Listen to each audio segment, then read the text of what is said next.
dia, boa tarde, boa noite, pessoal. Vamos lá mais uma videoaula nossa aí, aula 11 agora, tá? Pessoal, eu vou fazer uma retrospectiva mais longa do que nós estamos acostumados, tá? Eu vou lá na aula 7 para chegar até a aula 11, a aula de hoje. Então, o que acontece? Porque algumas pessoas entraram em contato comigo e estão ansiosas, querendo logo pegar alguma coisa de cálculo, tá? Porque já estão trabalhando, já querem aprender alguma coisa para tomar o gostinho. Então hoje eu vou fechar uma folha de pagamento, vou mostrar para vocês os primeiros cálculos, como isso é elaborado. E vocês vão pegar mole, vocês vão ver como é fácil, tá? Então hoje nós vamos já entrar nessa fase aí. O que acontece, pessoal? Deixa eu só botar aqui, zerar o que acontece? Lá na aula 7, o que nós falamos na aula 7? Nós fizemos uma imersão na Constituição Federal e na CLT. Por quê? Eu falei para vocês que isso é a ferramenta de trabalho de vocês. Tem que estar na bancada, na mesa de vocês aí para consulta, caso precise, tá? Na aula 8, nós já entramos na fase operacional praticamente, tá? Não na fase do departamento pessoal, mas na rotina de contratação do RH. Então, nós já estamos dentro da empresa. Lembra a empresa que nós criamos lá? Nós criamos uma empresa chamada Prajá, Transporte de Carga. Então, você já está lá dentro da empresa trabalhando. Essa fase agora é a fase que você já está dentro da empresa, tá? Então, o que acontece? A empresa precisa contratar um grupo de funcionários para completar o seu quadro lá de colaboradores. Qual é o primeiro procedimento que ela faz? Ela procura o pessoal do RH para quê? Colocar um anúncio de emprego no jornal. Então, a primeira fase que nós vamos ter aqui é o anúncio de emprego.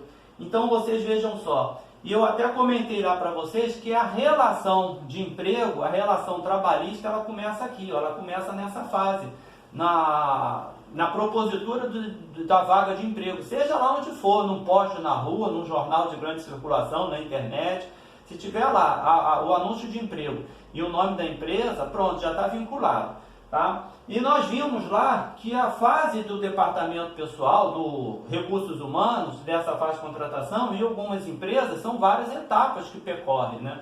Então você vê, tem um anúncio, tem um processo seletivo, tem entrevista, algumas empresas têm dinâmica de grupo, e a empresa ela tem que tomar cuidado para nessa fase não cometer nenhum ato ilícito. O que é um ato ilícito? É um crime, tá? São condutas discriminatórias, que na nossa legislação são consideradas crimes, então pode já propiciar contra a empresa indenizações, tá? Então nós temos que ter conduta. Para quem perdeu e tem curiosidade, vai lá na aula 8, você irá ver quais são essas condutas, beleza? Na aula 9, pessoal, nós já entramos na fase contratual, tá? Só que no início da aula 9, eu falei sobre uma coisa também interessante, importante, que é a Lei Geral de Proteção de Dados, tá? Essa lei, ela interfere tanto na fase pré-contratual, como na fase contratual, tá? Então, por isso que é importante, eu comentei na fase contratual. O que é essa lei, gente? Essa lei, ela veio para proteger os dados das pessoas dentro da empresa. Então, grosseiramente, eu vou falar para vocês como funcionaria. Vamos imaginar que uma pessoa que trabalha numa indústria há 10 anos, chega lá no departamento pessoal e leva um atestado médico e diz que está com uma doença grave, que hoje é controlada, vamos supor, a AIDS. A pessoa diz lá que está com AIDS. A AIDS hoje é uma doença que ainda mata muito, mas ela é controlada. Quem toma medicamento, coquetel contra a AIDS aí, consegue trabalhar normalmente. Então essa pessoa ela não pode ser demitida, porque seria uma demissão discriminatória, tá? Ela vai trabalhar normalmente lá na empresa, não tem problema. Só que essa informação é uma informação sensível, é confidencial, não pode sair de determinado setor dentro da empresa. Não pode a pessoa lá do departamento pessoal ou do recursos humanos ir lá na fábrica, no chão da fábrica, falar para o supervisor lá que fulano de tal tem a doença tal. É essas informações que a empresa daqui para frente terá que procurar se resguardar, para não sofrer multas, punições e até processos na justiça, entendeu? Então é uma lei nova, é uma lei muito ampla, ainda vai ter muito para se discutir. Nesse primeiro momento eu vou ficar aqui com essa questão. Mas os dados confidenciais das pessoas têm que ficar resguardados ali na empresa. Então vai ter que ter uma pessoa da empresa que vai falar, olha, vai ficar comigo. O que você quer? Quer essa informação? Essa informação é pertinente a você? Então eu vou passar para você essa informação. Entendeu? Por exemplo, você tem um currículo dentro de uma pessoa que tem milhares de informações, mas o cara lá do setor da fábrica, lá da manutenção, ele quer ver se você tem as qualificações que ele precisa. O que você tem que enviar para ele? A parte do currículo da pessoa só das qualificações. Você não vai mandar o currículo todo para mostrar para o cara onde ele mora. Isso não interessa àquela pessoa lá. Tá bom, gente? E logo em seguida nós entramos na fase, né, na rotina de admissão. Qual é essa rotina? Que é a entrega de documento, exame médico, declaração de emprego, filhos e assinatura do contrato, tá? Então, eu até mostrei lá, é muito importante ter uma relação dos documentos que a pessoa está entregando à empresa e a empresa depois pedir para a pessoa assinar que está devolvendo toda aquela documentação. Então, nessa aula lá atrás, 9, tem até um modelozinho de documentos lá. É óbvio que tem documentos ali que não estão mais não estão valendo. Exemplo, carteira de trabalho hoje é digital, então está lá, mas é digital, não precisa. Hoje você baixa um aplicativo e a empresa vai assinar sua carteira através de um site do governo chamado E-Social. O PIS hoje é pelo seu CPF, então lá está cartão do PIS, não tem mais cartão de PIS. Aquilo ali era só um rol exemplificativo para vocês que nós estamos num momento de muitas mudanças e transformações. Muita gente pergunta assim, pô, mas a gente tem que levar um monte de documentação para a empresa. Realmente é muito burocrático. Por quê? São muitas informações que nós temos que... A empresa não tem obrigação só com você empregado. A empresa tem obrigação com você, com o governo. Então, essa documentação toda serve para te identificar o funcionário perante o governo. Então, vamos supor, o PIS vai identificar o funcionário perante o INSS. Vai falar assim, ó, esse funcionário aqui, esse PIS está recolhendo o INSS. Para quê? Para contar para a sua aposentadoria. A sua carteira de trabalho assinada vai contar para quê? Para o seu seguro-desemprego, junto à Caixa Econômica Federal. O seu CPF vai contar o quê? Para a Receita Federal. A Receita Federal vai falar assim, ó, esse cara está trabalhando, então ele tem que renda. Se ele tem renda, ele tem que pagar imposto de renda. Entendeu? Então, cada documento que você tem vai gerar uma informação para um órgão diferente do governo. Por isso que tem um rol enorme de documentos que nós temos que apresentar, que hoje tendem a se simplificar. Tá? Fora isso, a empresa tem que identificá-lo, entendeu? Então, o que acontece? Tem a sua identidade, CPF, quem é seu pai e sua mãe. Parece besteira, gente, mas não é. Por quê? Porque vamos imaginar que você faleceu. A empresa tem que saber quem procurar, quem tem direito, se você é casado, se é solteiro. Porque se você morre, por exemplo, e você tem dinheiro lá na empresa para receber, se você está lá, o nome do seu pai e da sua mãe, eles são os herdeiros. Se você bota lá que você tem filho, os filhos são os herdeiros, a esposa. Então isso é muito importante, você deixar essa documentação toda certa dentro da empresa para não ter problema. Principalmente questão de mulher. Tá? Não raro, eu trabalhei 4 anos na Defensoria Pública e não raro as pessoas chegam lá e o cara morre, aparece 2, 3, 4 pessoas para receber o salário do cara da empresa. E a empresa? A empresa não sabe quem é a esposa verdadeira, por quê? Porque o cara não colocou lá na ficha dele quem é a esposa. Então isso é importante você orientar o empregado lá na empresa para isso não acontecer lá no futuro. Entendeu? Vai lá que aconteça alguma coisa e ele morra, até em relação ao INSS, para pagar uma pensão alimentícia, para pagar uma pensão, então o que acontece? É bom o cara estar se resguardado. Se ele tem uma união estável, é bom ele ir no cartório formalizar essa união estável, para quê? Para futuramente, Deus me livre ou guarde, aconteça alguma coisa, já esteja essa questão resolvida, tá? Então na aula 9, recapitulando, nós falamos sobre todos esses assuntos. Eu vou voltar no número 3 e no número 4 do filho, daqui a pouco, na aula 11, eu vou explicar para vocês com maior detalhe. Tá? Dando continuidade na fase contratual, o que nós falamos? Imagina você, tá? Passou toda aquela fase pré-contratual da seleção, você já está trabalhando. Imagine você no departamento pessoal da empresa. Você, como eu falei para vocês, Eu estou dando essa aula, gente, para quem é cego, para quem não enxerga nada, não sabe nada de departamento pessoal. Tem uma noção, tá? Mas você está aí no mercado de trabalho, a empresa te chamou, te deu uma oportunidade, você caiu de paraquedas no departamento pessoal. Então você quer entender como funciona toda a rotina do departamento pessoal. É isso que eu estou preocupado aqui. Ensinar você que não tem profissão, que fez um curso e ainda não teve essa noção prática, enxergar toda essa rotina do departamento pessoal. Você está lá dentro do departamento pessoal. Qual é o próximo passo? O cara te entregou a carteira de trabalho. Qual é o próximo passo? É a assinatura do contrato de trabalho. Tá? Gente, aqui é muito importante. Dentro do direito do trabalho, nós temos alguns princípios. E dentro de um deles, nós temos o princípio da primazia da realidade. O que isso quer dizer? O que vale é a realidade. Vamos supor, se você entrou hoje na empresa, eu cheguei aqui, meti o pé aqui da empresa, estou dando aula hoje, mas a empresa vai me assinar minha carteira daqui a 30 dias, o que está valendo? Está valendo a data de hoje que eu entrei, não importa, o que vale é a realidade, é a data de hoje. Então todos os meus cálculos têm que se basear na data de hoje. Eu ouço muitos colegas contadores, às vezes quando tem uma ação contra uma empresa, e a empresa liga para o advogado, você vai lá conversar, normalmente você vai conversar com quem? Com o contador do departamento pessoal, que são as pessoas que lidam com a documentação, né? E a pessoa do departamento pessoal fala assim, mas doutor, ele não tem direito não aqui, ó. Ele diz que entrou aí dia 1º, mas a carteira dele está assinada aqui, ó, dia 30 de 28 de fevereiro. O cara entrou 1º de janeiro, aí a pessoa do departamento pessoal diz que entrou lá, que o que vale é lá. Não é. Por quê? Porque na Justiça do Trabalho, o que consta, o que vale, é o princípio da primazia da realidade. Então vai constar a data que ele entrou. A mesma coisa acontece se a empresa assina a sua carteira dia 1º, mas você só vai embarcar para trabalhar lá no dia 30 de janeiro. Ela assinou dia 1º de janeiro.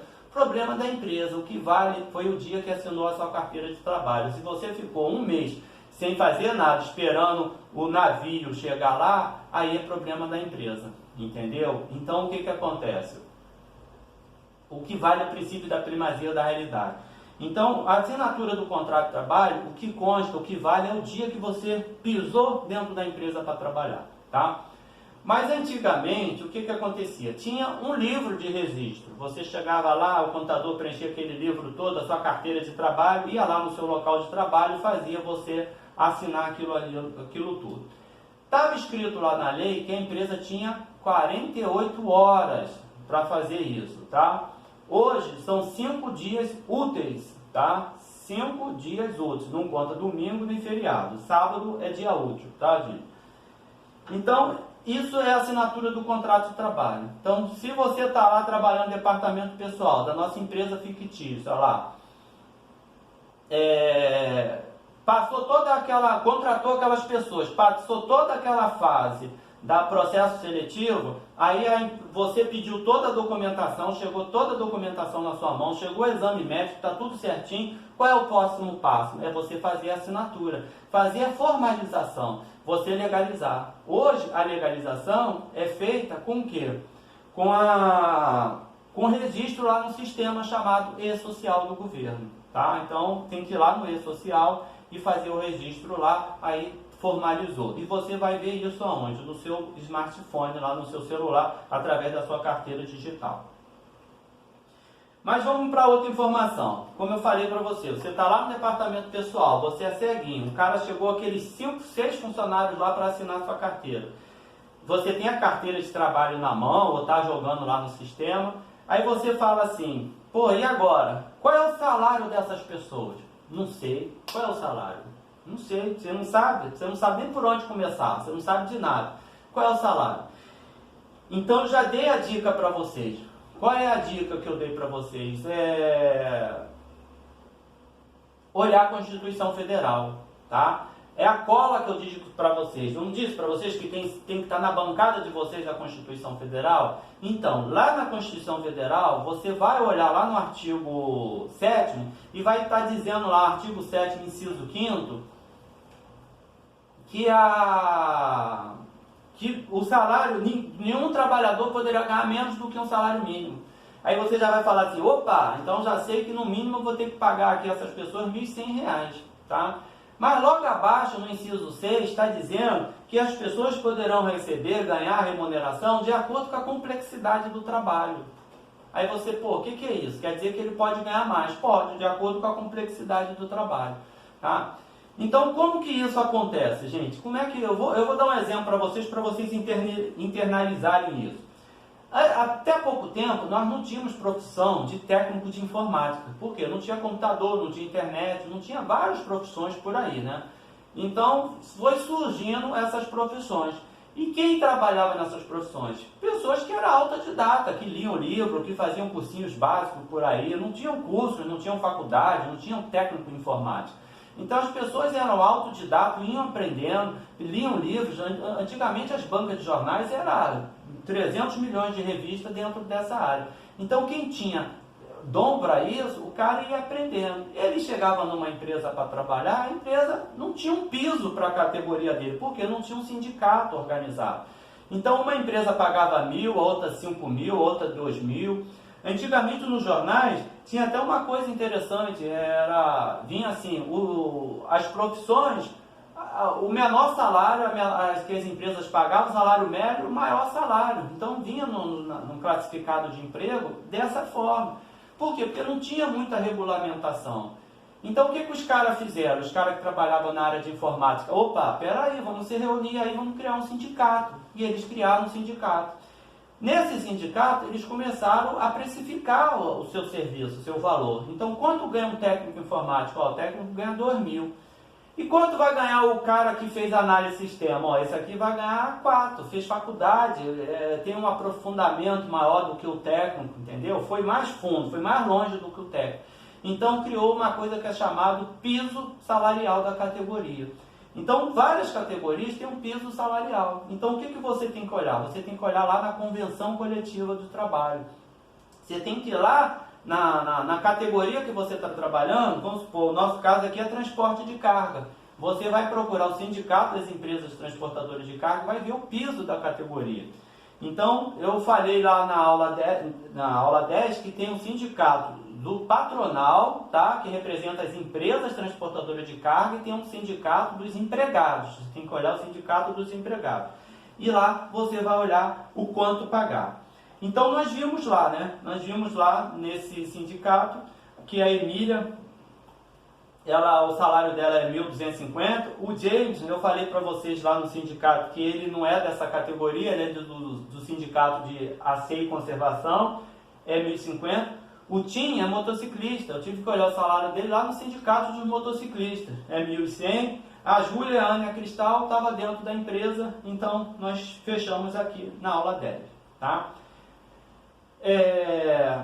Durante o cálculo aqui a gente vai ver outras coisas, tá? Que nós vimos lá na Constituição, que é o que? A insalubridade, a periculosidade, a gente vai complementar já esse cálculo. Por enquanto eu vou parar aqui. Então nossa aula vai começar aqui, vai começar na aula 11, na fase contratual, a rotina de admissão. Vou falar agora a declaração de emprego e vou fazer o fechamento de uma folha de trabalho. Gente, eu vou falar primeiro no item 2 aqui, filhos, tá? É muito importante. O que acontece, pessoal? Muita gente hoje é separada, muita gente. E tem muita mulher aí, ex-mulher, que é o capeta, entendeu? Então, o que acontece? Não dá documento pro cara, não deixa ver o filho, é um inferno. Então, o cara entra na empresa para trabalhar, ele precisa da certidão de nascimento dos filhos, até para ter um plano de saúde, para receber um salário família, ele precisa, só que a mulher não libera, a mulher não dá, porque fica com medo que o cara vai fugir com as crianças, vai fazer, vai isso, vai aquilo, outro. Então não libera. E o cara fica ali dentro da empresa enrolando, ele não mostra, e você não pede, o cara também não mostra. Tudo bem, ele fica ali 5 anos dentro da empresa e ele tinha direito, ele tem 3 filhos, ele tem direito a salário família, que daria aí numa faixa de R$120. Quando deu 5 anos de empresa, ele saiu, ele coloca a empresa na justiça e diz, sabe o que, lá pro juiz, que você não pediu esse salário família aí. Aí sabe o que o juiz faz? Então agora a empresa vai ter que pagar, porque o salário família, quem paga é o governo, o governo que paga, a empresa paga a pessoa e desconta do INSS, vai recolher para o governo. Então esse cara vai entrar na justiça e vai ganhar. Então é muito importante você cobrar uma, duas, três vezes, ter isso consignado, escrito, que você cobrou, que ele não se moveu. No direito tem uma máxima que diz o seguinte: o direito não socorre quem dorme. Então se ele bobeou, ele não correu atrás, o problema é dele. Mas se você não cobrou, não tem documento assinado, não exigiu nada, quem vai pagar é você. Então quem dormiu foi você. Então quem vai pagar, o juiz vai entender que quem vai pagar é você. Tá bom? E essa declaração de empregos concomitantes, tá? Isso aqui, gente, é muito importante para passar para vocês. Desativar o modo avião. Só um minutinho que o celular está falando sozinho aqui.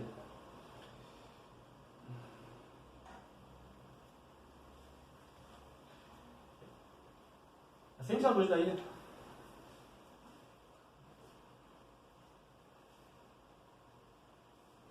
Ali.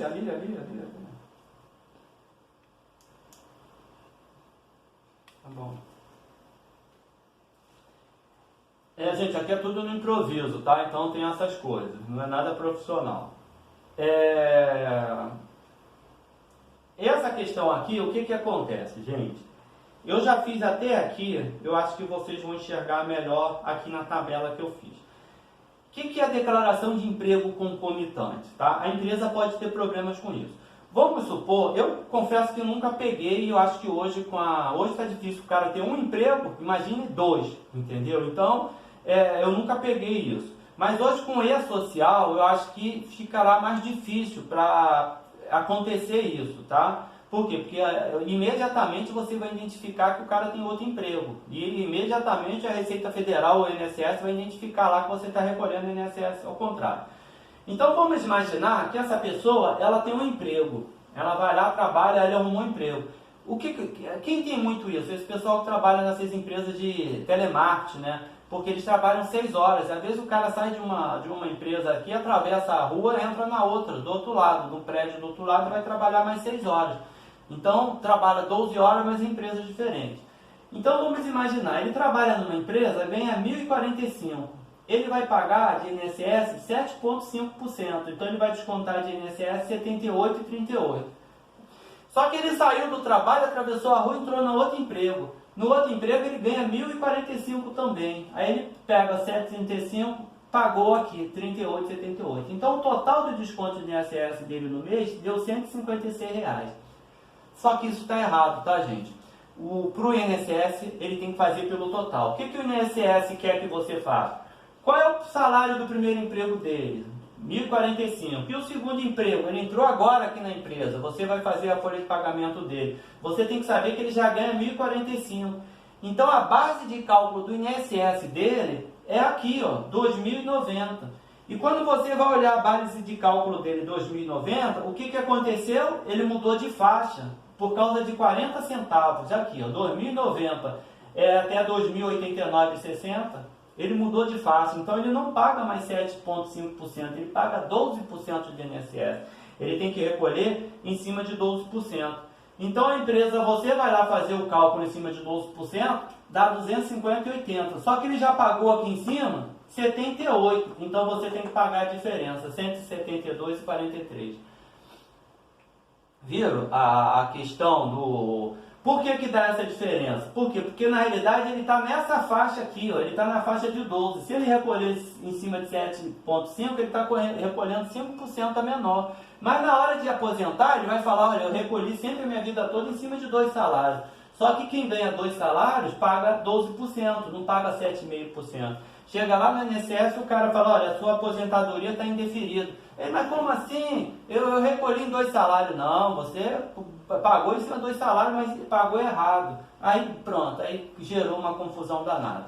Então, para a empresa, evitar problemas para a empresa, vou confessar que eu não sei quanto é a multa disso, mas vai dar problema para você, pode sofrer uma fiscalização do INSS e você ter problemas em relação a isso aí. Então, você tem que se atentar. Você tem que ter aquele documento de emprego concomitante, porque se o cara mentir, é problema dele. Hoje ele pode não ter, mas amanhã ele sai ali e arruma outro emprego, entendeu? Então, você tem que estar ciente se ele tem ou não emprego concomitante, tá?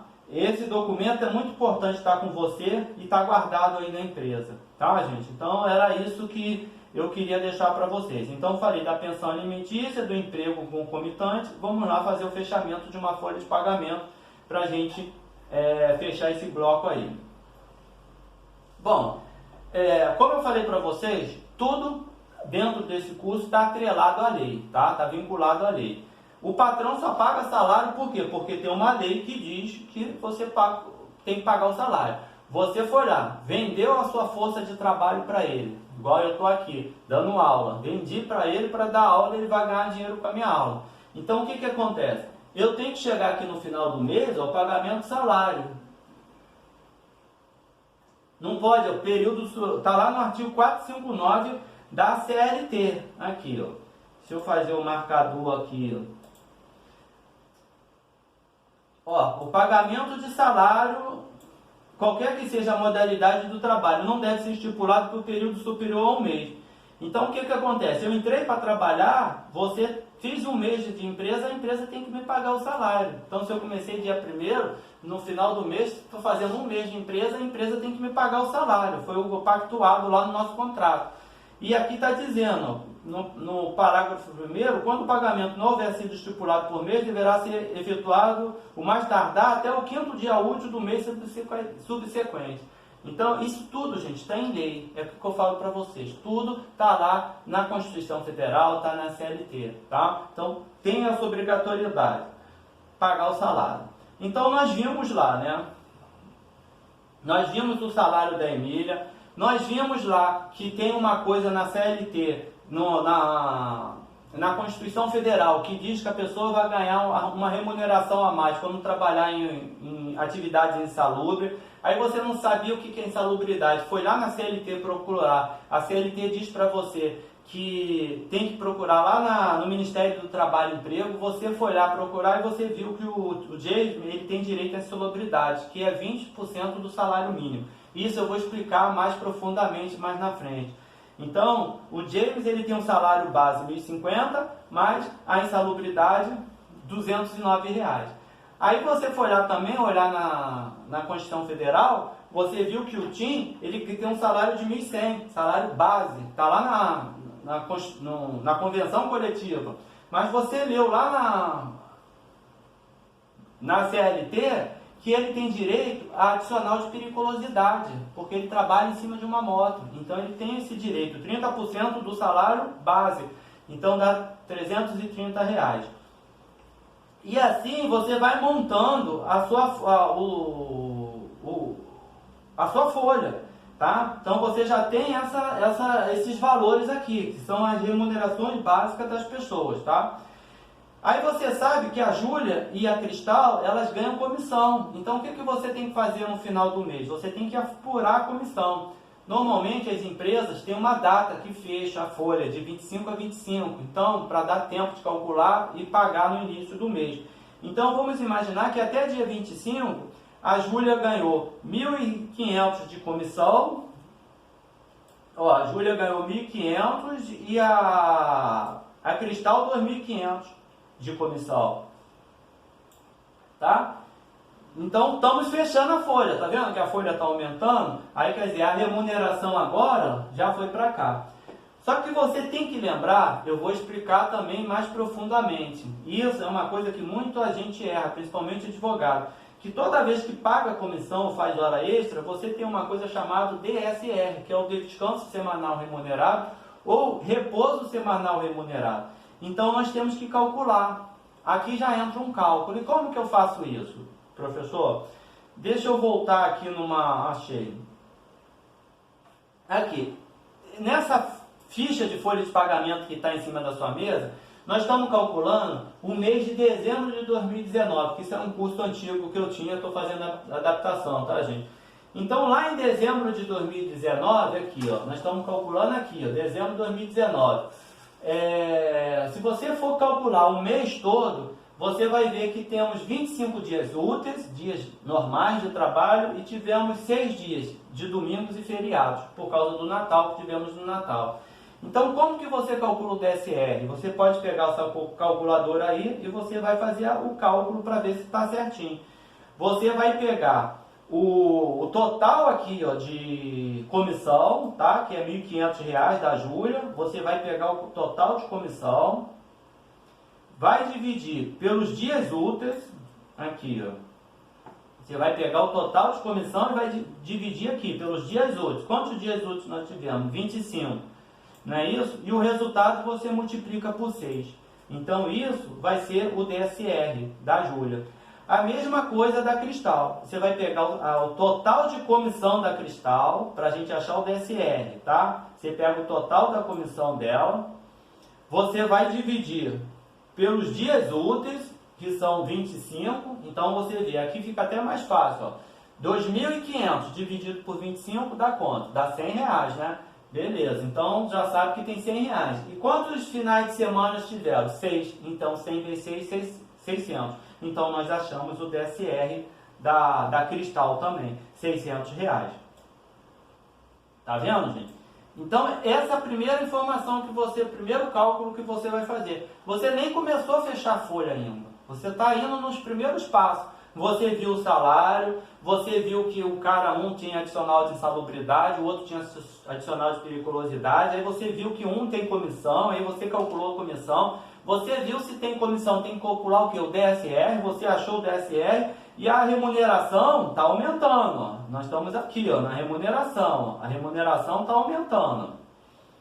Tá? Então aqui o resumo da folha. Isso aqui tem que estar em cima da sua mesa. Porque nós estamos fechando o mês de dezembro. Qual é a carga horária dessa galera aqui? 220, beleza.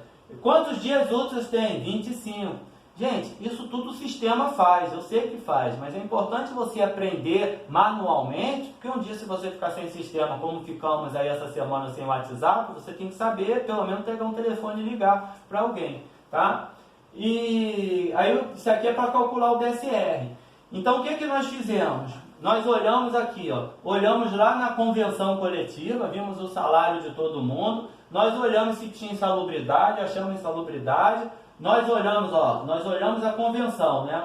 A profissão e o salário, profissão e o salário. Aí depois nós fomos olhar quem tinha direito à insalubridade, aí nós vimos que o James tinha direito à insalubridade. Quem tinha direito à periculosidade? O Tim. Você foi olhando lá, salário família, aí quem você botou aqui? Os dependentes. Então você foi montando todas as informações que você precisa para fechar a folha de pagamento, para você fazer os cálculos, tá? E lá no resultado, ó, botamos a comissão, e lá no resultado nós botamos aqui a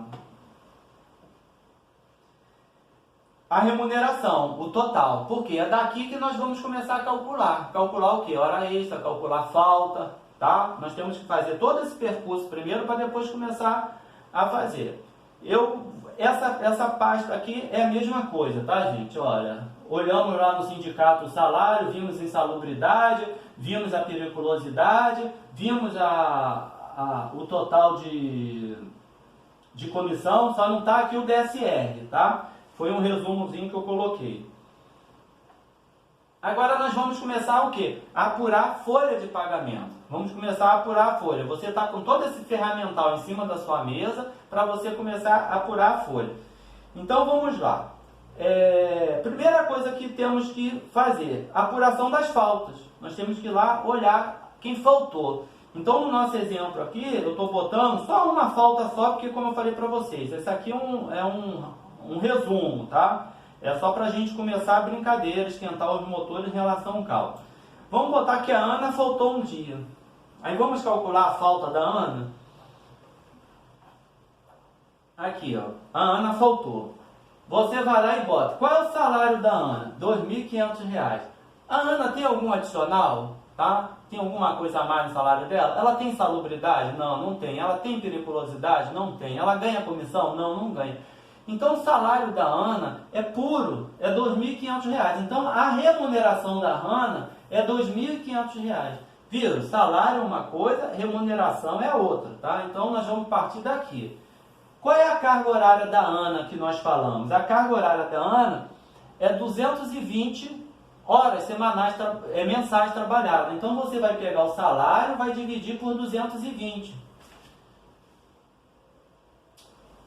Carga horária não, você vai dividir por número de dias do mês. Nós estamos falando de faltas. Carga horária é para calcular a hora extra. Me perdoe, tá, gente? Nós estamos calculando aqui a falta da Ana. Ela teve um dia de falta. Então você vai pegar a remuneração dela, vai dividir pelo número de dias no mês, tá? Tem 31 dias, dezembro. Dezembro tem 31, então você pegou 2.500, dividiu por 31. O valor do salário dia da Ana é R$ 80,65, R$ 80,65. Então a Ana faltou, ela perdeu esse dia. Ela vai perder o salário dela R$ 80,60, tá? Então temos que descontar o salário dela isso aqui. Só que aqui tem um porém, que dá muita confusão e muitas vezes dá problema no departamento pessoal, que o cara falta um dia, chega lá e fala, vocês descontaram 2 dias, puto da vida, mete o pé na porta, aí ganha uma demissão de justa causa. Por quê? Porque ele acha que estão roubando ele. Por isso que assim, é muito importante explicar às pessoas esses detalhes para evitar esses contratempos no futuro. E daqui a pouco ele vai bater na porta lá para tirar essas dúvidas. Então, antes, quando ele estiver entrando na empresa, é importante explicar essas coisas para eles. Toda vez que a pessoa tem uma falta, ele perde o repouso semanal remunerado. Isso é uma lei, eu vou explicar mais na frente, tá? Porque isso aí tem alguma jurisprudência, tem alguns entendimentos. Por isso que eu estou falando para você. Esse entendimento aqui é o básico, é o superficial. A gente vai ter que se aprofundar, tá? Mas, se você olhar aqui, ele perde um domingo. Então, quanto é um domingo? É R$ 80,65. Então, o total de desconto da Ana vai ser R$ 161,29. Tá? Ele faltou um dia na semana, ele perde o domingo. Se faltar 2, perde só o domingo também. Tá? Então, infelizmente, funciona assim. Tá? Então, depois eu vou me aprofundar nessa questão do DSR, que é muito importante. Então, viram, gente? Então, nós vamos descontar da Ana R$ 161,29. Agora, nós vamos fazer o seguinte, vamos apurar horas extras, tá? Então, eu botei aqui a Emília como 20 horas extras e eu vou fazer 2 cálculos aqui que não estão na nossa folha de pagamento. Eu vou fazer só a título exemplificativo, tá? Então, ó, vamos calcular a Emília. 20 horas extras da Emília, para vocês entenderem, pega o lápis aí, a caneta, vai treinando aí, tá? Eu vou botar um quadro aqui mais para frente, para poder fazer esses cálculos para vocês, mas tive mais trabalho, fiz aqui, é mais fácil fazer no lápis, mas fiz no computador mesmo, eu acho que ficou bem inteligível, né?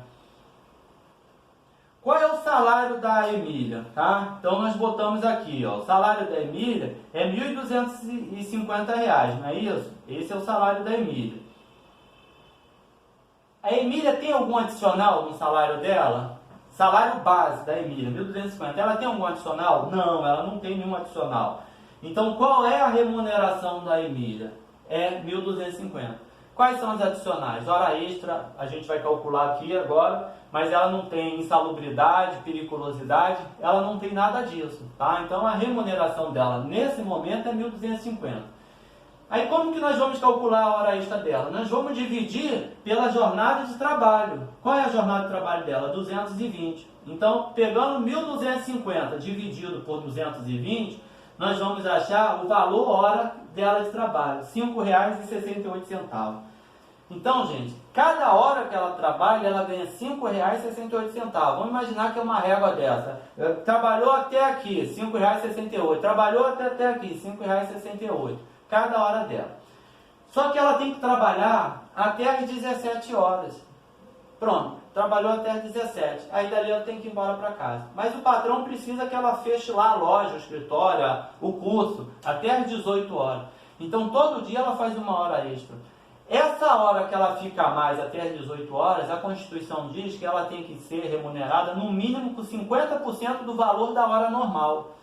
Vou lá, de novo, a Constituição diz que no mínimo ela tem que ser remunerada com 50% do valor da hora normal. Qual é o valor da hora normal? O valor está aqui, ó, 5,68. A Constituição diz que é 50% no mínimo, tá? Então o que é 50% disso aqui? Isso aqui dividido por 2, 2,84. Então a hora dela de trabalho, essa hora a mais que ela vai fazer, das 17 às 18 horas, essa hora aqui, vai custar para a empresa R$ 8,52. Viram? Ó, daqui de 16 horas até as 17, custa 5,68, tá? Aí virou, tá? Aí aqui, ó, é a hora extra. Essa hora aqui é a hora extra. Aí essa hora aqui custa isso aqui, ó, 8,62. Quantas horas extras ela fez no mês? Ela fez 20. Vai dar 171 e alguma coisa. Eu já vou mostrar para vocês esse cálculo mais na frente. Entenderam como calcular a hora extra? Tá? Mas vamos andar mais um pouquinho. Eu vou falar agora do salário do James, para vocês entenderem. Por quê? Porque lá no início da aula, lembra que eu falei de uma videoaula da internet, que o cara falava assim, a hora extra calcula com salário. E eu mostrei para vocês que não era. Eu vou mostrar aqui para vocês novamente que não era do salário. Veja só, nós estamos aqui, ó, salário do James, salário base, é o salário que está lá na convenção coletiva dele, 1.150. Mas o James tem uma coisa que aumenta o salário dele, que é o adicional de insalubridade. Então, ó, 209. Então, a remuneração do James é isso aqui, ó, 1.359. Então, nós estamos aqui, ó, R$1.359. Aqui vai ser o ponto de partida. Então, a gente não calcula a hora extra pelo salário, a gente calcula a hora extra pela remuneração, não é pelo salário, como eu falei lá no início da aula. Então, nós vamos começar daqui, ó, pega o salário, divide por 220, dá 618, você acha 50%, 13,9. Então, a hora extra do James trabalhado, cada hora extra que ele fizer, custa 9,29. Nós colocamos ali no exemplo 10, então ele teria R$ 92,70 para receber. Viram? Só para reforçar mais uma informação, tá? Ó, aqui é o TIM é motoboy. Qual é o salário base do TIM? Do TIM, ele tem R$ 1.100. Ele tem alguma outra coisa adicional que vai incorporar o salário dele? Tem, que é o que? O adicional aqui é periculosidade, tá, gente? Ficou errado aqui, mas é adicional de periculosidade. Então, ele tem 30% do salário base, 330. A remuneração do TIM é 1.430. Viram que interessante? Então, é aquilo que eu falei para vocês. Não calcula em cima do salário, calcula em cima da remuneração. Por isso que a gente vê, como é que calcula a hora extra? Pega o salário e divide. Não é o salário, é a remuneração. Se o cara estiver no meio do caminho, alguma coisa aqui no meio, entre o salário e a remuneração, você errou. Está fazendo um cálculo errado. Tá? Aí aqui é a mesma coisa, você divide pela carga horária, achou 50%. Então, o salário do TIM com um adicional de 50% vai dar 9,75 vezes 10, 97,50. Viram como é simples calcular o salário, a hora extra? Então, gente, não tem muita dificuldade, tá? Então, aqui, vamos lá para a gente passar aqui o cálculo da hora extra, tá? Olha, a Emília ela tinha 20 horas extras, tá? Nós achamos o valor hora dela, 8,52 multiplicado por 20, ó, 8,52 multiplicado por 20 dá 170,45. Mas aqui, lembra que eu falei que sempre que a hora extra e comissão tem que encontrar o DSR, que eu vou explicar o que é DSR numa aula própria só de DSR, tá? Então, nós vamos achar o DSR aqui, 40,91. Para relembrar o que é DSR, você vai pegar o total das horas extras, vai dividir pela quantidade de dias úteis do mês, que nós vimos lá atrás, que é 25, tá? E vai multiplicar pelos domingos e feriados, que são 6. Então, você pegar isso aqui, ó, 170, dividir por 25 e multiplicar por 6, dá esse resultado aqui. Tá bom, pessoal? Então, nós praticamente fechamos uma folha de pagamento. Tá aqui para vocês com alguns cálculos básicos, que é o rotineiro da folha de pagamento. Eu sei que tem adicional do outono, tem verbas que a gente vai ver se incorpora ou não o salário. Então, tu vê, tem muita coisa para aprender ainda, mas só para vocês começarem a ter uma noção de cálculos e de departamento pessoal, começou a brincadeira, tá? Então, ficaria uma folha de pagamento mais ou menos assim, para a gente fechar a folha de pagamento. Ó. A Emília, qual é o salário base da Emília? 1.250. Ela tem insalubridade? Não. Ela tem periculosidade? Não. Ela ganha comissão? Não. Ela fez hora extra? Fez. 20 horas extra. Quanto deu hora extra? 170,45. Quanto deu DSR? 40,91. Qual é a remuneração da Emília? R$ 1.461,36. Viram como é que fica? Aí o James, ó, ele tem o salário base, 1.050, ele tem insalubridade, tem periculosidade? Não. Tem comissão? Não. Qual é o salário dele? 1.259,39. Tá? O Tinho é motociclista, quanto ao salário base? 1.100. Ele tem insalubridade? Não. Tem periculosidade? Tem. Tem comissão? Não. Fez hora extra? Não. Qual é a remuneração do Tinho? 1.430. Tá? A Júlia, qual é o salário base? 1.100.